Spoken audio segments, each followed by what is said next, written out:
There is a headline that has been quietly spreading through the scientific community, and if you happen to stumble across it, something inside you probably shifted. Something ancient woke up at the center of the Milky Way. Now, your mind almost certainly did what every human mind does. It reached for a story. Maybe you pictured some colossal sleeping creature finally stirring in the cosmic dark. Maybe you imagined a vast alien machine blinking back to life after millions of years of silence. Those images are compelling, they feel right, and they are completely, entirely wrong. What actually happened is stranger than any creature, more unsettling than any alien machine, and more consequential than almost anything science fiction has ever dared to imagine. Because what woke up has no pulse, no consciousness, no breath, and no dream. What woke up is a singularity, a point in space where the very geometry of reality breaks down into a configuration our mathematics can describe, but our instincts will never truly grasp. Its name is Sgr A, and it is the supermassive black hole sitting at the absolute gravitational center of our galaxy. It contains the mass of 4 million suns, compressed into a volume smaller than our entire solar system. And for decades, it had been sitting quietly enough that astronomers had almost convinced themselves that quietude was its permanent personality. That assumption has now been completely dismantled. To understand why this matters, you first need to understand where you are standing right now, not on Earth, but within the larger architecture of the Milky Way itself. Our galaxy is a flat, spinning disk of gas, stars, and dark matter, stretching roughly 100,000 light-years from edge to edge.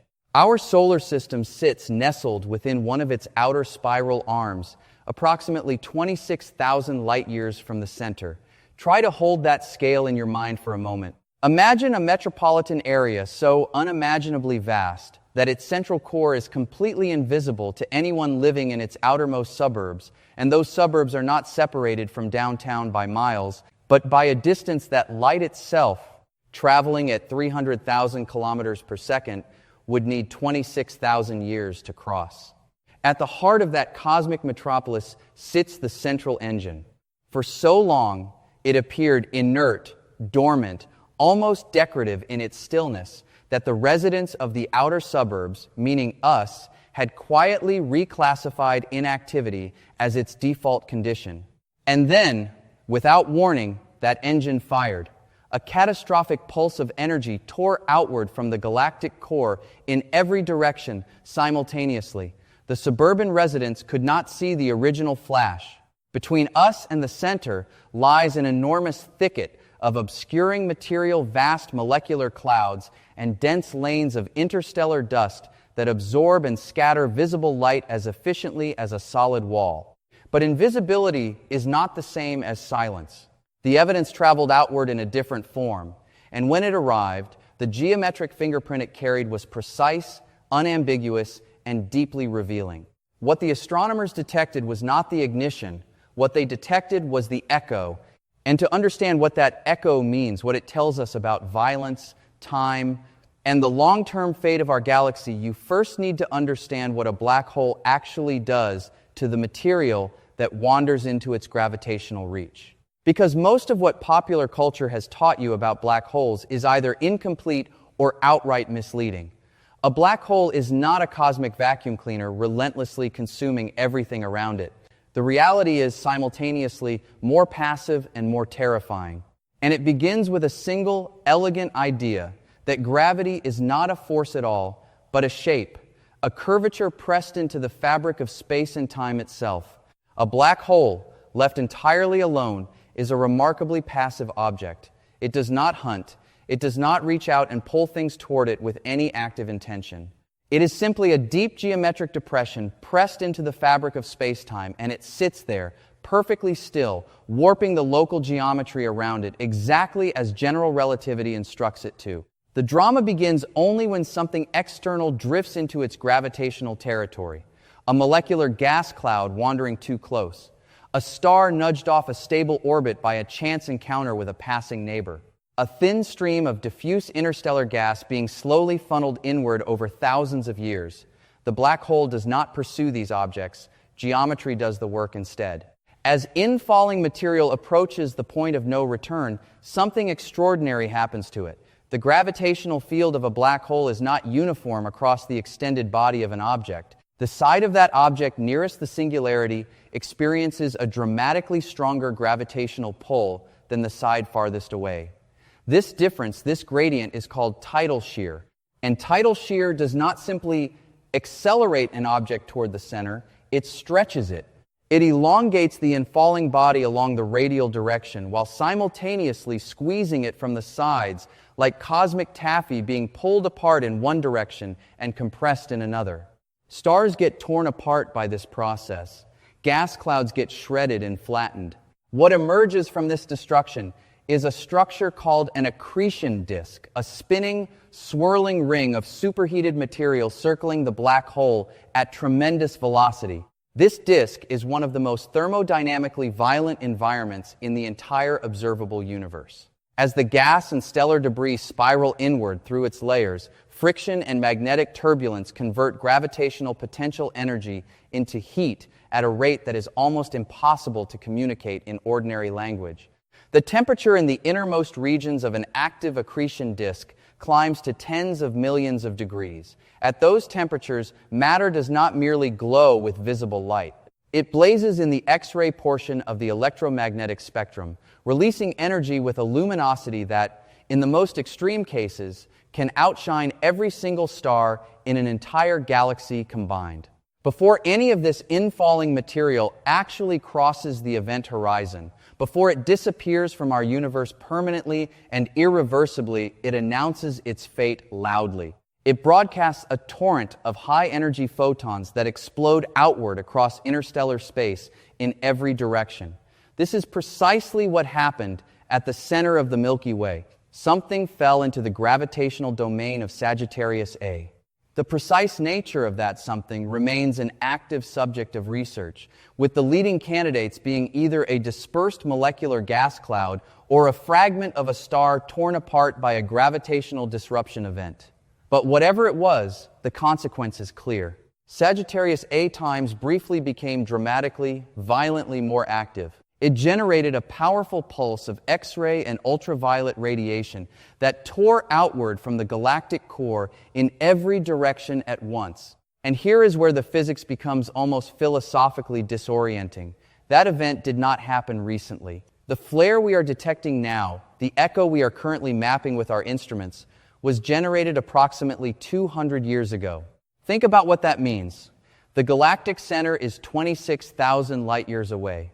Any signal, regardless of its power, regardless of its intensity, traveling at the absolute cosmic speed limit requires 26,000 years to complete that journey. Every telescope we point at the core of the Milky Way is functioning as a time machine.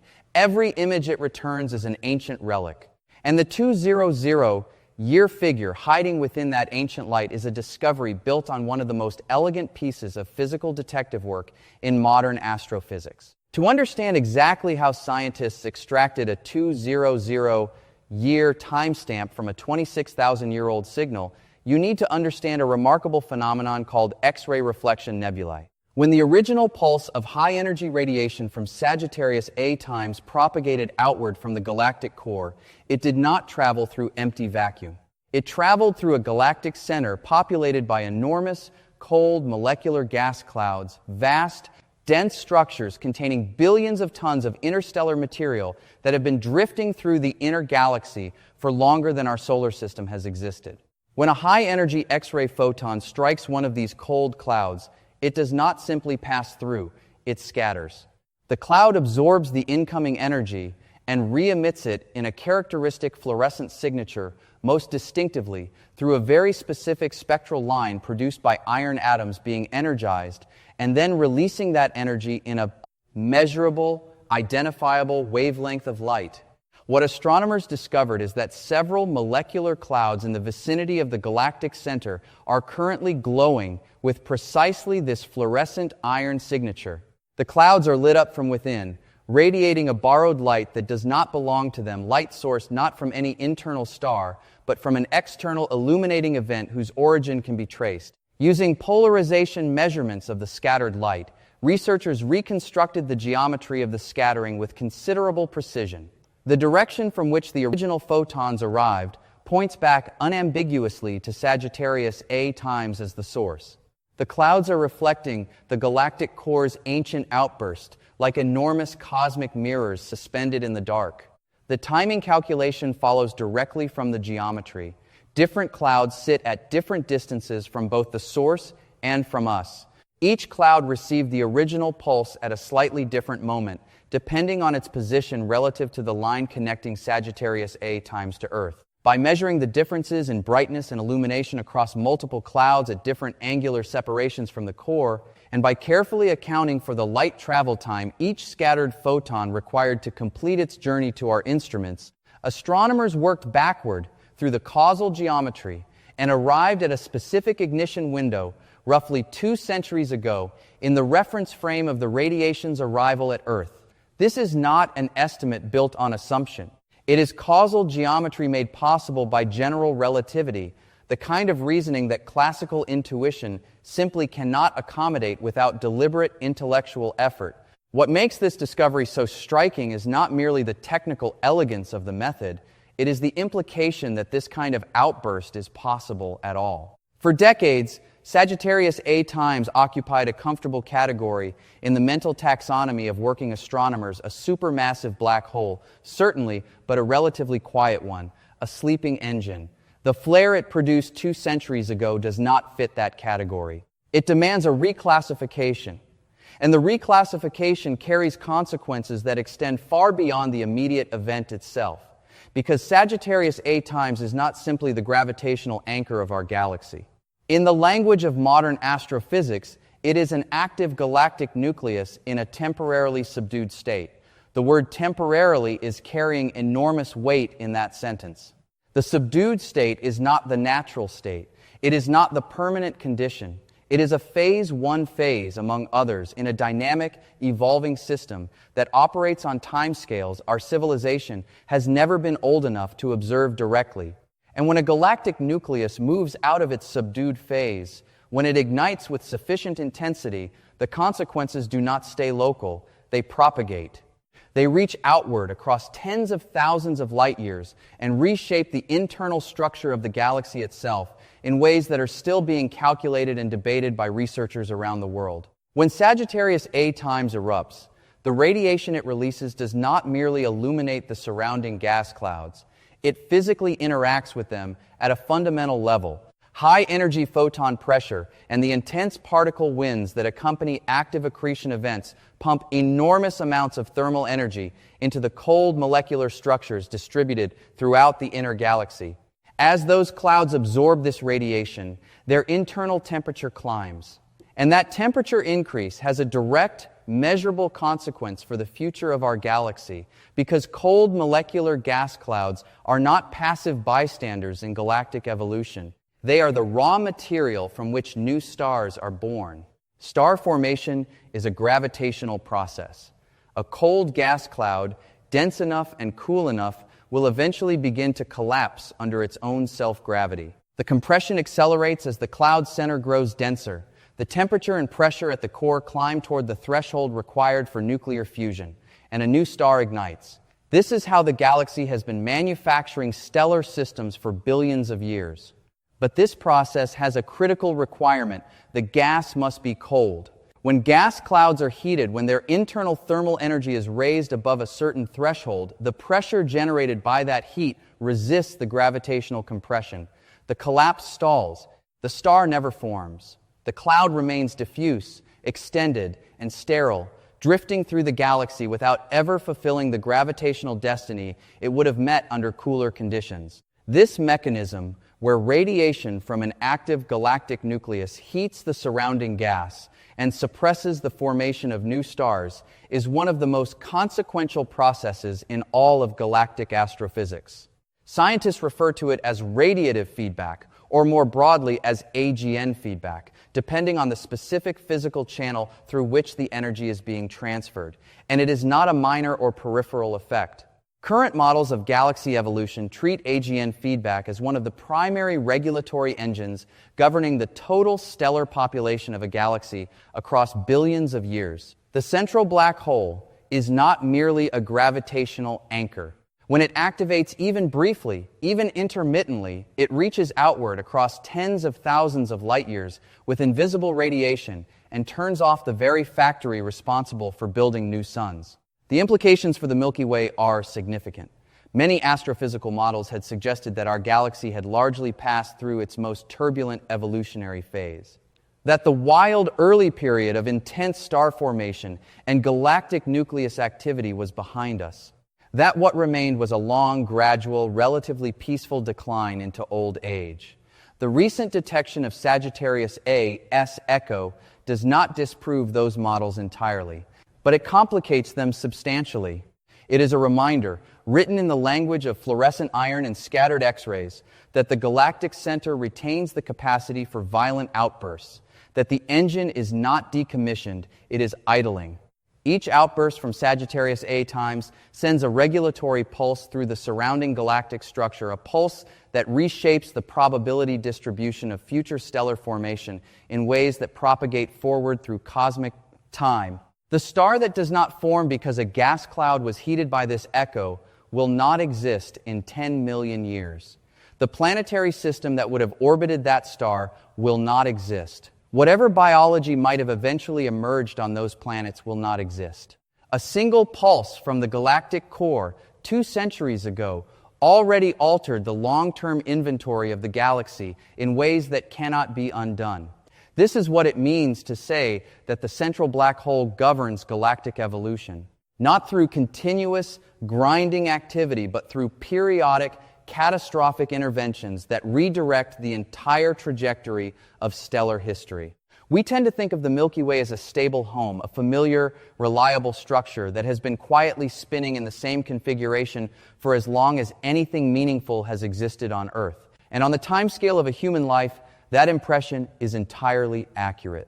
Even on the time scale of our entire recorded civilization, the galaxy looks essentially the same as it always has. The stars hold their relative positions. The spiral arms turn imperceptibly slowly.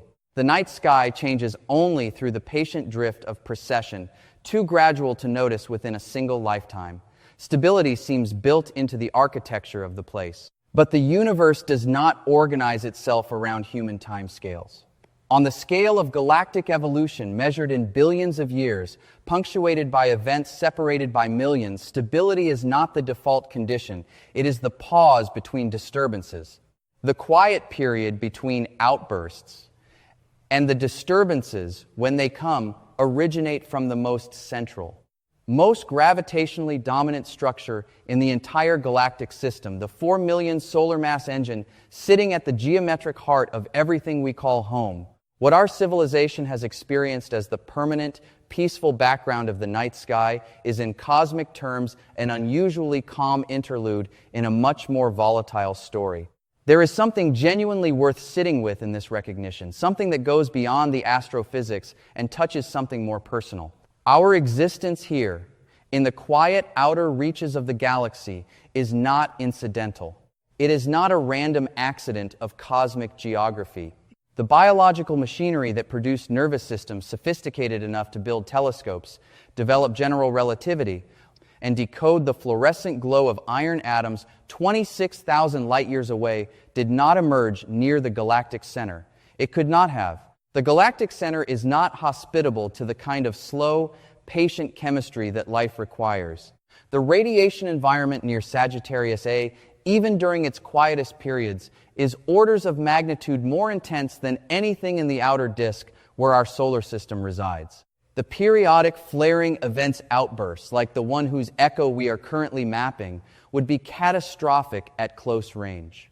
At distances of a few hundred light years from the core, a pulse like the one generated 2 centuries ago would strip away atmospheric chemistry, saturate planetary surfaces with ionizing radiation, and bombard organic molecules at rates that completely preclude the kind of stable molecular inheritance that biological evolution depends upon. The intricate, fragile architecture of DNA, the machinery of inheritance that allows life to accumulate complexity across generations, would be steadily dismantled.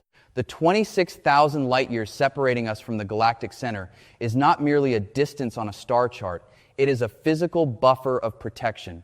A vast expanse of diluting space across which the inverse square law operates with magnificent indifference, reducing the intensity of the galactic core's outbursts by a factor so enormous that by the time the radiation reaches our neighborhood, it is completely undetectable without specialized instrumentation.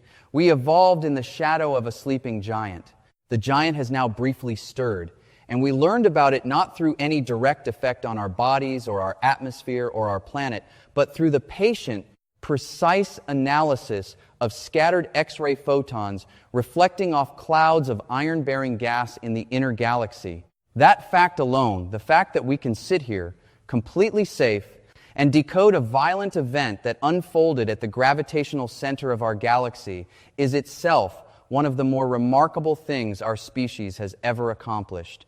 The X-ray echo washing across the molecular clouds of the galactic center right now carries information about a moment of violent physics that was already finished and over before the first industrial steam engine ever turned a wheel on Earth. Before Mozart wrote a single note, before the American continent had a name in any European language, the event whose fluorescent fingerprint we are currently tracing with our instruments occurred during a period in human history we would consider the early modern era a time of sailing ships and handwritten manuscripts and candlelit rooms when no human being had any conception that the center of the galaxy even existed, let alone that it was capable of this. That temporal dislocation is genuinely philosophically disorienting if you follow it to its conclusion. We are not observing the galactic core as it exists today. We are observing a 26,000-year-old fossil of activity. What Sagittarius A times looks like at this precise moment in cosmic time, whether it is currently calm, whether it has already begun another outburst cycle, whether it is in the early stages of consuming another gas cloud, we cannot know. That information is currently in transit. It will not arrive for another 26,000 years.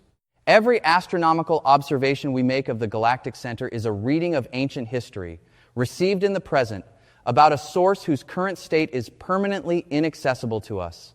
General relativity, the theoretical framework that makes all of this interpretable, gives us something more profound than a theory of gravity. It gives us a language, a precise, internally consistent grammar built on the geometry of space-time through which the universe communicates its own history. When a high-energy photon scatters off an iron atom in a gas cloud, and the polarization of that scattered light encodes the direction from which the illuminating radiation arrived, that is the universe leaving a readable record. When the brightness gradient across a collection of illuminated clouds at different angular separations from a source encodes the timing of the original event, that is causal geometry speaking in a dialect that patient observation can translate. The universe does not keep secrets. It simply requires that you understand the language in which the information arrives, and that language is not written in ordinary human terms. It is written entirely in the grammar of space-time geometry, thermodynamic radiation fields, and the absolute, unbreakable constancy of the speed of light. Learning to read that language is what the entire enterprise of astrophysics ultimately amounts to. And the reading of Sagittarius A, ancient echo, is one of the most sophisticated acts of translation our species has ever performed. What this event ultimately tells us, stripped of all the technical detail, is something simple and significant. The Milky Way is not a completed structure. It is an ongoing process. Its central engine is not retired. The story of our galaxy's evolution is not in its final chapter. It is somewhere in the middle, punctuated by outbursts we are only beginning to measure, governed by feedback mechanisms we are only beginning to model, unfolding across timescales that reduce the entirety of human civilization to a single line of negligible width on a cosmic timeline. We evolved in an unusually quiet corner of a dynamic, violent, and staggeringly complex system. And because we had the curiosity to keep looking upward, and the patience to build the instruments and develop the mathematics required to decode what we found there, we now know a little more about the nature of the place we live in. The sleeping giant stirred. We noticed. And now it is your turn to share what you have just learned, because science only moves forward